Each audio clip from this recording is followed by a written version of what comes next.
Welcome, acolytes. Welcome. Today I'm reacting to the work with Sid Babying, and now this happened. Bravo. I am actually quite sad because Anno 9 Awakening, it looked like such a good game, to be honest. I just was so happy to see it. But I had a bad feeling, so I just waited up, and I found out, yeah, they are working with Sweet Baby Inc. Now, this is for me personally a instant fuck off. Simple as that. To me, it's done. And I also just right now, I actually realized that the woman that plays the main character also plays in the Witcher Netflix series. Damn it, I only remember Marigold and not the black hair, the main squeeze of the character. For F's sake, a Witcher fan here, and I don't remember the freaking name of the main love interest of Geralt. Perfect. No, not gonna let this sit on me.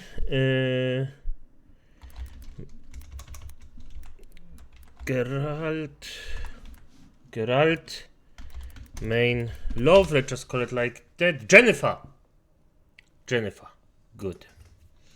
So, let's just see what this entire thing is about. And let's start. Language not supported. So today we're going to be talking about Unknown 9 Awakening. This is a game that on paper might have some potential, right? It has a... And by the way, if you're asking yourself what the AI was in the background, I am actually playing Thrones and Liberty, so that's that. Big budget. It's being produced by Bandai Namco and one of their studios that they own called Reflector, who has some very big aspirations for this project and more. But, given all that, why does a post from the official Bandai Namco account with over 1 million followers struggling? No fucking way. Yeah, I think he's gonna say it right now, but this is sad. This is extremely sad. Whoa. I'm gonna be honest, I'm quite happy about it. I am happy that the teamwork that we have against bullies is actually quite effective. I am very, very happy about it. To get 100 likes on a tweet promoting the release date of this game, which is in less than 48 hours. In fact, they can't even produce 100 likes. They have 300 comments, most of them making fun of this post. And also you can see one of the hidden replies here, big mistake by any company to do this, saying, "Get effed with your woke drivel." Now, why is that user and many others saying that? Well, back in March of this year, there was some discoveries people were making about the previews of this game, where they were... And by the way, this is why I didn't recognize her instantly. At that point, that's actually the same actress. Because she's so fucking ugly in this game, that it's just baffling. Looking at the act... This looks like it, because I watched the first season of The Witcher. Well, duh, a Polish guy watches The Witcher. This looks like the point where she's just crippled. It's incredible how the fuck can you do that to a human being? Just out of pure respect, try to get them in the game as one-to-one, as good as possible. Just copy it in the best case scenario.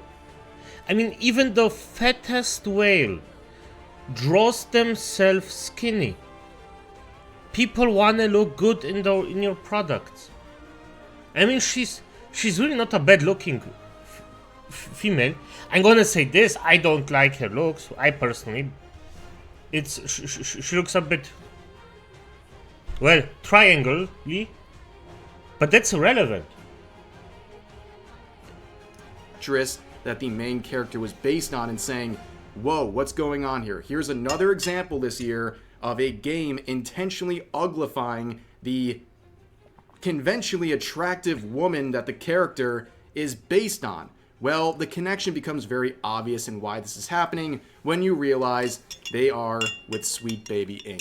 You can see here is a lot of information, but all you need to know from their own website is this section right here where you see David Bedard and Kim Belair. So David Bedard is the co-founder of Sweet Baby, and Kim Belair is, of course, the CEO of Sweet Baby, and that's pretty much all you need to know, right? That's everything. And by the way, I also found out the same way. Because what happens right now, seemingly, people don't want to get associated with Sweet Baby Inc. Well, duh. But the firm still wants to get, well, their pluses out of it. So they stopped actually saying we're working with Sweet Baby Inc. Now they just put their names in it of the workers in there. So it's a bit harder to find out that this is Sweet Baby Inc. So what I want to say, Acolytes, open your eyes and watch out. This is the Sweet Baby kiss of death. Whenever your game or your studio is attached to Sweet Baby, at best you should hope to just have a disappointing launch. And you should fear a total, utter collapse like many games have once their connection to Sweet Baby has been discovered. And this right here is no different. This is truly the Sweet Baby kiss of death. So back in March, this was discovered, and that was the peak time. That was only weeks into the public discovery of Sweet Baby, and people were looking around and trying to find games connected to this company, and Unknown 9 was one of them. And when people discovered this back in March, you can see a compilation of posts from Steam where people were saying this is woke and all that stuff, and why does this look so bad?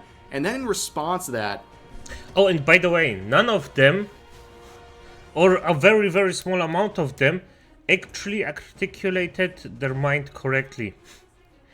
They just, like most people, just went reactionary and went, it's woke, it's woke, it's woke.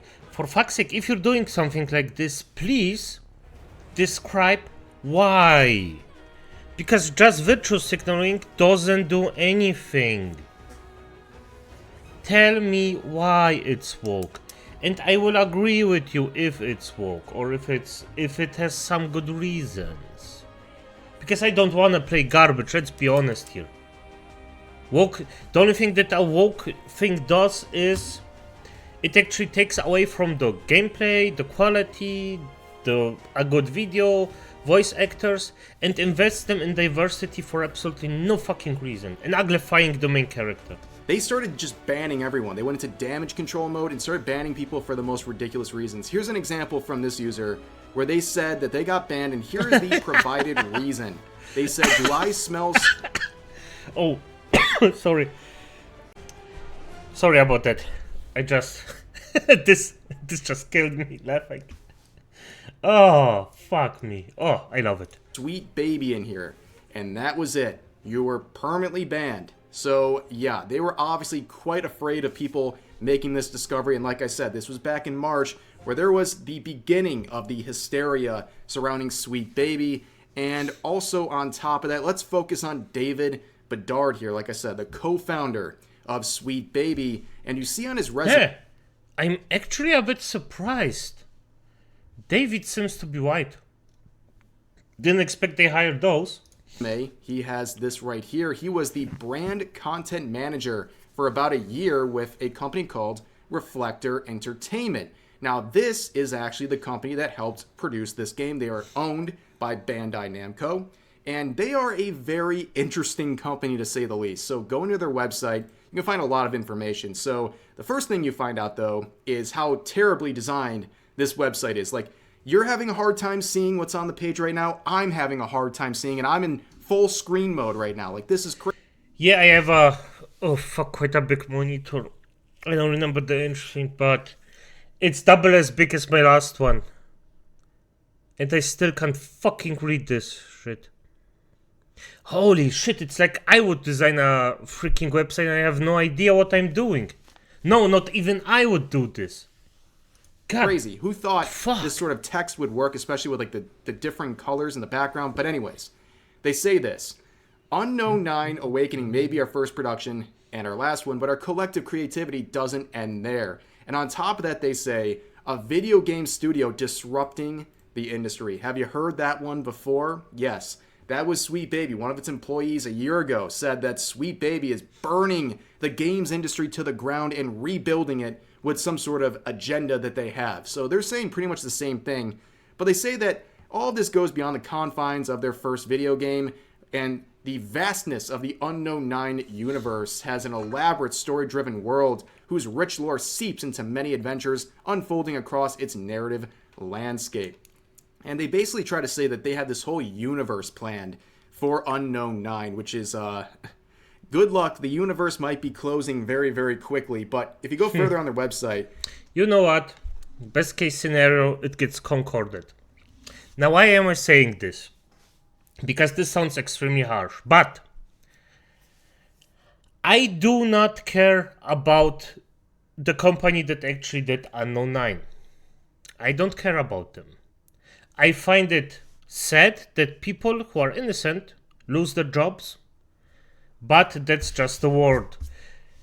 And what I find good about it is, if we actually get a few of those companies just to get cut off their projects just like that, just because of even thinking about being like somehow working with Sweet Baby, that's a really good message that actually will stratify the quality of games, or one of the steps towards that. They talk about, again, how much they're so much more than just a video game company. Like, they are really huffing their own farts here. Like, they're obsessed with themselves. They think very highly of their company. They say this: unlike other video game companies in Canada or the rest of the world, really, our specialties run the gamut, from story architecture and musical score composition to podcast, film, and TV production. Our studio employs engineers, developers, artists, and creators from all corners of the industry. After all, there's a lot that goes into building universes. So what do we do with this mixed bag of talent? We lean into each Reflectorian's creative and technical prowess to create epic games and thrilling, interconnected adventure stories shared with the world through video games, podcasts, comic books, novels, web series, and more. So, in response to that, I can share a life lesson I learned very early on in life. And oh my god, they're doing the same thing as bank people do. They're inventing some kind of bullshit words and then just to confuse you. This is disgusting. I think it's always relevant. A master of all is a master of none. It seems like they have a million different identities, and they say we can do A through Z, and it seems like their attention is scattered all over the place. Like, yep. They're... By the way, you cannot have someone who's good at everything. Specialize yourself, do that. That's actually the most effective way of handling things. And if you're working in a team, that's how I do it, by the way. I always look for people, this person can do this extremely good. So if somebody comes in and tells this person, hey, I'm doing it this way, and the other person is like, no, that's ineffective, I'm gonna say, mate, hear him out. He actually knows what he's doing. You don't. I don't care. Oh, you can do the other thing good? Good. This isn't it. This is his part. This is his mastery skill. Go, hear him out, and do as he pleads. If we're doing the other thing, we're gonna hear you out. And that's actually the most effective thing of doing something. And people like to be specialized in things. People feel proud if they can do something way better than other things. And I had small teams most of the time, so there's that. So it's not that actually hard to organize people in a small capacity. And at the end of the day, it's... But also the big thing that you actually you can lose this person, or the person goes away or gets sick or something like it. Then you have a bit of a rough time. But at the end of the day, people just love it. They're specialized in something, and it's extremely effective. And you might say, what was I specialized in the entire thing? Talking, mainly talking, mainly holding the entire thing together. So yeah.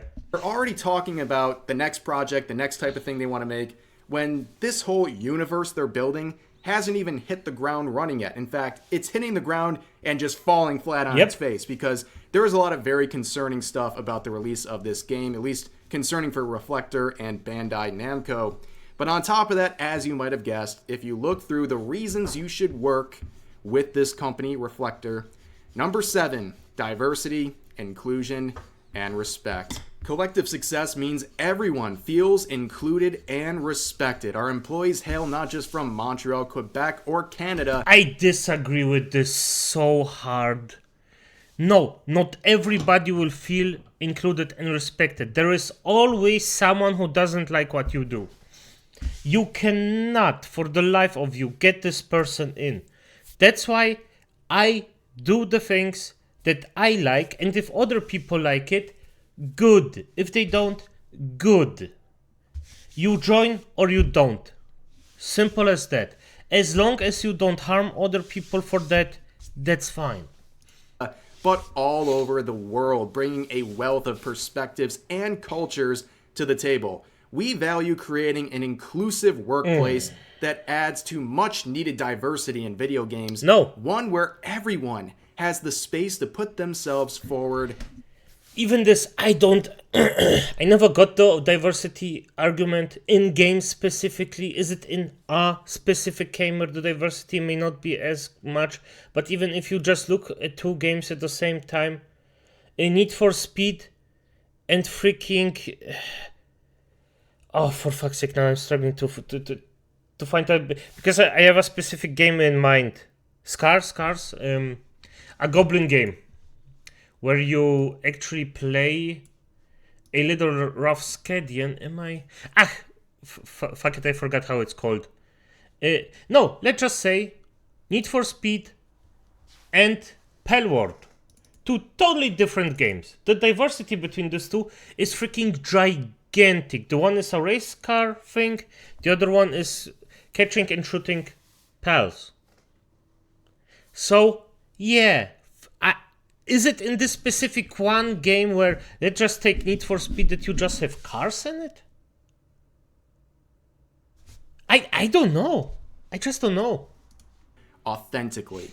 Yes, they are definitely a company that is focusing heavily on DEI, and that should not be surprising whatsoever. But there is a lot of information about this game, and it's catapulted into the grave as it approaches its release date. In fact, a couple weeks ago, it was revealed by this individual, Dr. Disaster, on his YouTube channel that from his sources within some stores in Damn, Dr. Disaster.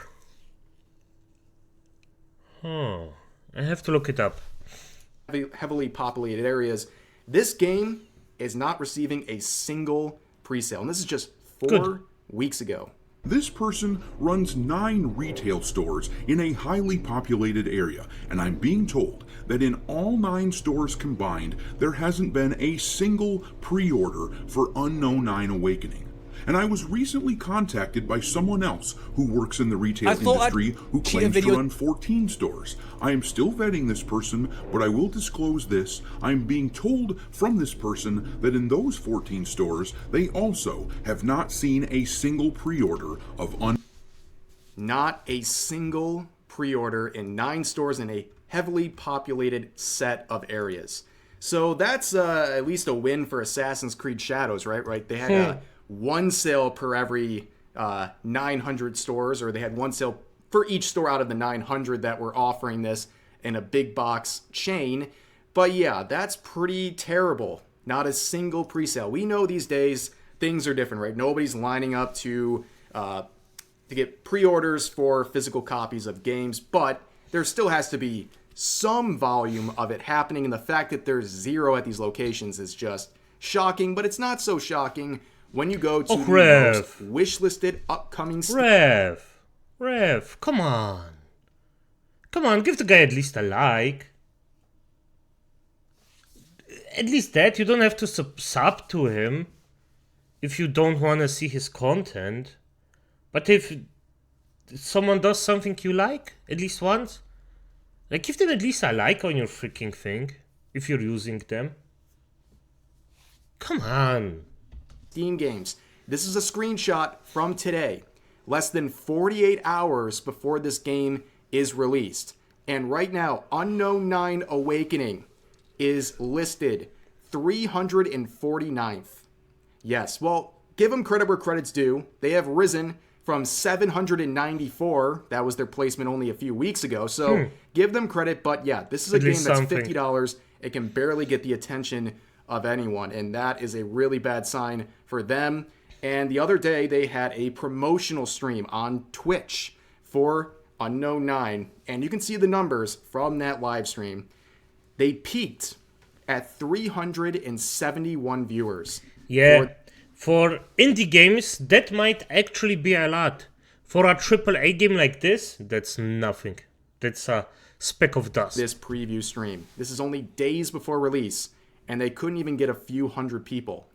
They are in big trouble. In fact, things get even worse when you look at the official cinematic launch trailer from a few days ago. This was released at the same time as this preview stream, and yeah, over 2 days, 19,000 views.